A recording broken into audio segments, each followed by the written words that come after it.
Thanks for watching this short video about creating a new client. Be sure that you watch the first video in this three-part series. In this video, we will touch on notes, cover responsible parties, go over billing, talk about documents, and touch on healthcare. We understand how important clients are in your success, so feel free to follow along, pause, and rewind. We hope this video helps with your ability to keep track of client information. Beginning on the main dashboard, go ahead and click on Clients, and then I'm going to use Recent Clients. Jane Doe, click on Profile. This will bring you to the main client profile page. We're going to begin by clicking on Notes right here. Beginning, the Permanent Priority Notes section can be used as an About Me section for the client. An example, I like to listen to music, go on walks with my family, and eat barbecue.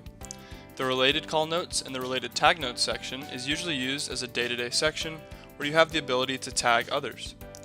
Marketing Meeting Notes, at the bottom right here, are notes that pertain to marketing that a client may be involved in. And then finally, the Update History keeps track of any changes made to the profile by office staff. Moving on to the next tab, go ahead and click on Responsible Parties. Here you will fill out up to 3 responsible parties. You can fill in their name, their relationship, 2 phone numbers, their address, and email. And you will want to make sure that an email is added to the contact if that responsible party is expecting to be able to sign into their client's portal to view the client calendar.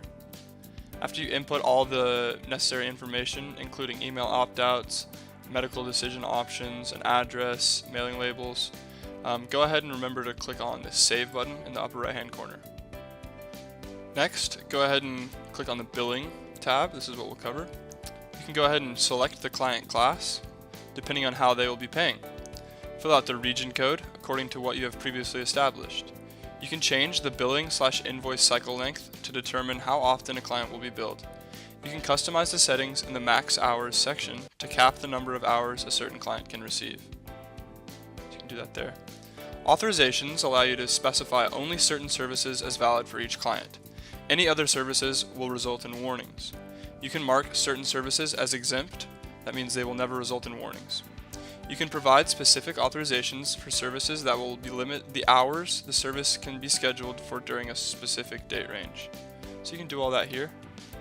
You can change which ones are exempt, service, the amount of hours, start, end, FYI. And if you have any questions, you can click on these blue eyes right here to give you more information.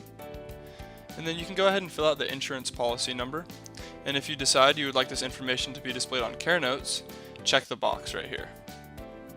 If you're using QuickBooks, the QuickBooks customer name will automatically sync. Under the Options section, you can even further customize how invoices are sent using exemptions and do not pays right here. With these options, you can exempt or choose to not pay per visit, which is good to know. Under the Default Rates section, you get to determine which hourly, daily, and fixed rates you will be using. As usual, you can always store notes about billing at the very bottom of the page, right here. Be sure to go ahead and click Save in the upper right-hand corner before moving on. Moving on, the Documents tab located right here, go ahead and click on that, will be used to store any documentation pertaining to the client and your service. A lot of contracts are usually put here, and there's no limit to how many documents you can upload under a client. However, each individual document must be less than 8 megabytes. To upload a document, click Choose File, search within your computer. Once you've found the document, easy as clicking Upload Document, this green button right here. Next, we will be going over the Healthcare tab, located right here. Begin by inserting basic information about a client's primary physician, their hospitals, home health agencies, or hospice. Under the Diagnosis section, select the diagnosis with a code. You can also add new codes. Here you can add up to 4 main diagnoses. Medical notes and pharmacy/medication sections are useful for people like nurses to keep track of the goings-on of the client health-wise. Be sure to click Save again in the upper right-hand corner before moving on.